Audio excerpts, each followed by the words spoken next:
guys, kembali lagi bareng gua, yaitu Mimin, yakni admin di dalam channel Onisekai.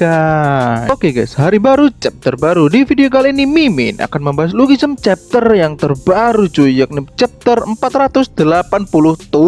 Oke guys, dalam chapter ini Mimin setidaknya berhasil menemukan 5 poin dan juga 3 teori coy. Apa aja 5 poin dan 3 teori itu? Nah, kalian tonton sampai akhir, oke? Oke guys, seperti biasa Mimin mau mengucapkan terima kasih banyak kepada kalian semua yang telah subscribe channel Mimin cuy. Pada 1771 orang yang telah subscribe channel Mimin, Mimin ucapkan terima kasih banyak yang sebesar-besarnya. Mimin juga mau mengucapkan terima kasih banyak kepada kalian semua yang mensupport channel ini cuy. Oke guys, sebelum lanjut ke inti video, alangkah baiknya jika kalian like video ini jika kalian suka dan share ke teman-teman kalian cuy. Dan juga subscribe channel Mimin biar tidak ketinggalan video terbaru dari Mimin gitu. Oke guys, kemarin Mimin sempat baca manajer Kim lagi dan panel terakhir ditunjukkan semua member Ares cuy. Dan juga Mimin membaca manual Killer Peter. Kalau kalian tahu itu sangat bagus cuy, selain Castle ya kan. Dan yang paling Mimin rekomendasikan kepada kalian adalah Devil Return to School cuy. Itu manual paling bagus menurut Mimin. Oke guys, kita langsung saja ke poin yang pertama. Let's go. Oke guys, pada awal chapter ini kita udah ditunjukkan sesuatu yang sangat luar biasa. Ya, bisa dibilang chapter ini menurut Mimin setidaknya chapter ini adalah salah satu dari chapter terbaik sejauh ini. Dan pada chapter ini kita diperlihatkan kemampuan Jonggun dan juga Elite dalam meratakan anggota Yamazaki cuy. Ya, sebenarnya nggak usah diragukan lagi kan guys, kita membicarakan tentang Elite, bener, sosok Elite, bukannya Jajang ya. Jadi wajar aja jika Elite sekuat itu. Kita bahkan diperlihatkan invisible attack dari seorang Elite. Dia bisa menumbangkan 3 orang tanpa harus bergerak dari tanah yang ia pijak. Sungguh kekuatan yang sangat luar biasa. Bahkan hanya dengan 1 tangan dan 1 gerakan dia bisa menumbangkan banyak sekali orang dari pihak Cheon. Tapi momen epic terjadi saat identitas Elite diketahui semua orang yang ada di sana. Kalau Choi Dongso adalah Elite. Dan Mimin jujur merinding cuy, karena panel ini sangat keren, dimana semua mengetahui kalau Choi Dongso adalah Elite. Itu poin yang pertama. Oke, next poin yang kedua. Tidak hanya Elite cuy, di sini kita juga diperlihatkan kemampuan Jonggun yang sangat luar biasa meskipun dia masih belum dewasa. Menurut Mimin ya, kiraan umur Jonggun pada saat itu adalah 20-an guys. Mungkin bisa di bawahnya. Tambah lagi, ada satu momen di mana semua orang dari Yamazaki lihat sosok ketua Yamazaki ada dari Jonggun. Ya iyalah, kemungkinan itu adalah bapaknya Jonggun guys, atau bahkan bapaknya Diablo. Tapi guys, pada panel ini ada satu hal yang Mimin notice dan cukup membuat Mimin penasaran. Panel apa itu? Nah, untuk hal ini akan Mimin bahas di teori cuy. Selain itu, pada chapter ini kita juga dikonfirmasi jika Kojima bersaudara telah mengetahui sosok Jonggun sebenarnya. Bahkan dia memanggil Jonggun dengan sebutan Tuan Muda. Di sini Hiroaki bilang, "Kau sudah bertambah kuat, Tuan Muda." Secara tidak langsung guys, kalimat itu adalah kalimat untuk meremehkan sosok Jonggun. Dan kalian lihat panel ini guys, kayaknya panel saat Jonggun bangun dari tidurnya itu seperti panel Pak Yongsuk BE bangun setelah dihajar oleh Pak Yongsuk. Apakah di sini Jonggun akan mengamuk? Nah, namun sebelum pertarungan itu dimulai, panel berpindah ke Choi Dongso yang bertarung dengan Shigeaki. Di sini Elite bahkan terkena pukulan telak oleh Shigeaki. Tapi ya yang namanya Elite, dia masih bisa menahan damage dari serangan itu, atau bisa dikatakan serangan itu nggak membekas sama sekali cuy. Dan pada panel ini akan terjadi pertarungan yang mengerikan antara Hiroaki melawan Jonggun dan Choi Dongso melawan Shigeaki. Seperti apa pemanasan mereka? Nah, akan Mimin bahas di poin yang ketiga. Oh ya guys, for your information ya kan, Elite adalah Choi Dongso, untuk kalian yang belum tahu mungkin ya. Oke, next poin yang ketiga.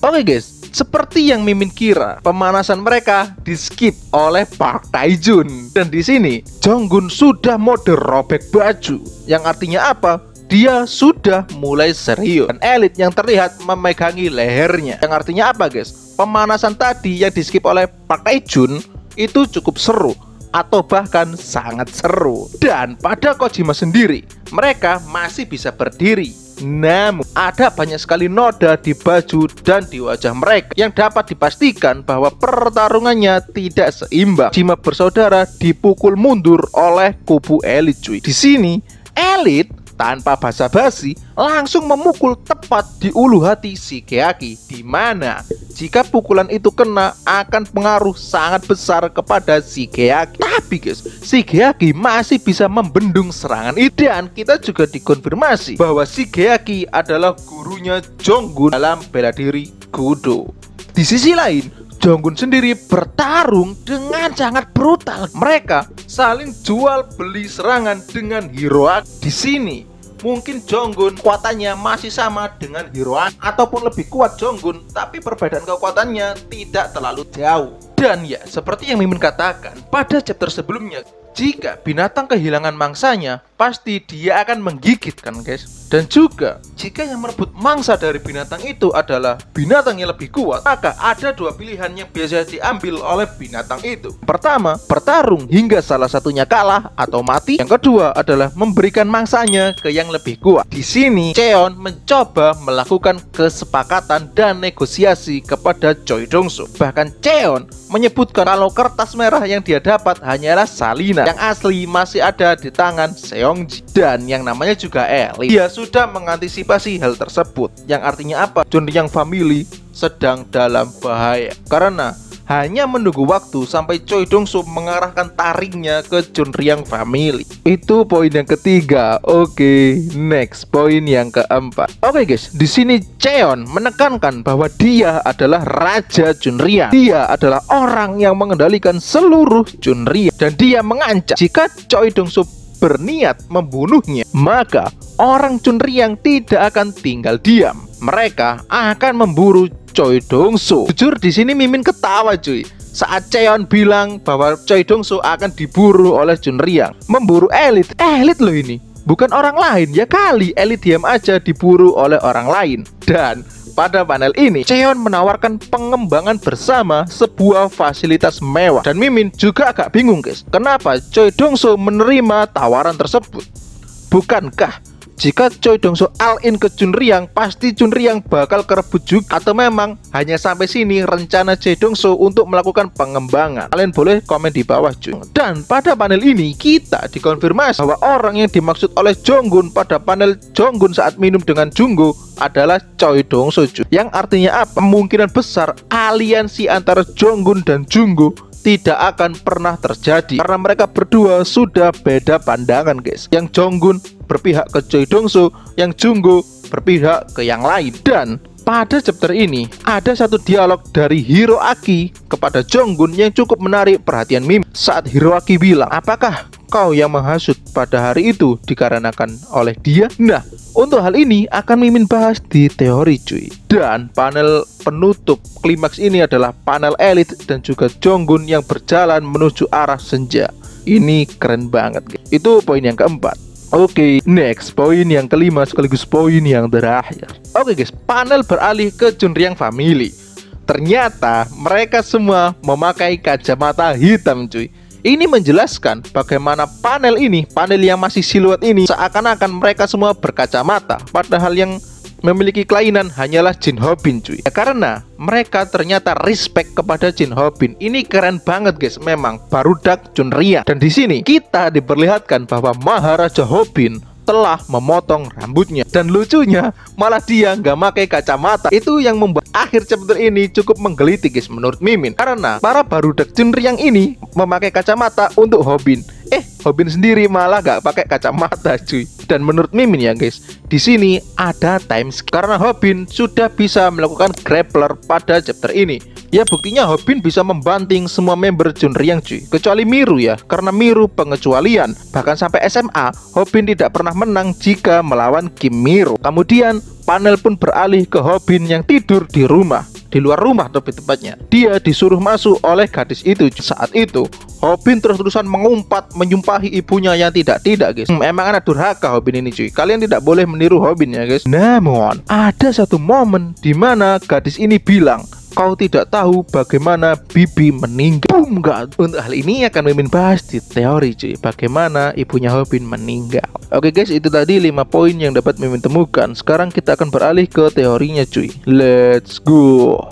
Oke guys, teori yang pertama adalah teori mengenai panel yang Mimin sebut di poin kedua. Oke guys, panel yang Mimin maksud adalah panel di mana flashback mengenai ketua klan Yamazaki. Jika kalian cermati lebih lanjut guys, siapa yang dibantai klan Yamazaki? Bukankah bajunya itu mirip dengan bajunya orang ini guys? Benar, mirip dengan bajunya Park Jin Young cuy. Apakah ini berarti guys, geng yang dihabisi oleh ketua Yamazaki adalah gengnya Park Jin Young? Dan hal tersebut membuat Park Jin Young bergabung ke Kim Gaprong untuk melawan Yamazaki bersama-sama karena dia telah kalah melawan ketua Yamazaki. Tapi kan Min, nggak ada hubungannya Min. Oke guys, mungkin kalian ada yang bilang gini, nggak ada hubungannya. Tapi jika kalian ingat-ingat perkataan dari Choi Bongai yang bilang bahwa Chunryang adalah masa lalu dari Park Jin Young, maka hal itu tidak menutup kemungkinan bahwa yang dihabisi oleh ketua Yamazaki adalah gengnya Park Jin Young. Mengingat guys, baju mereka sama.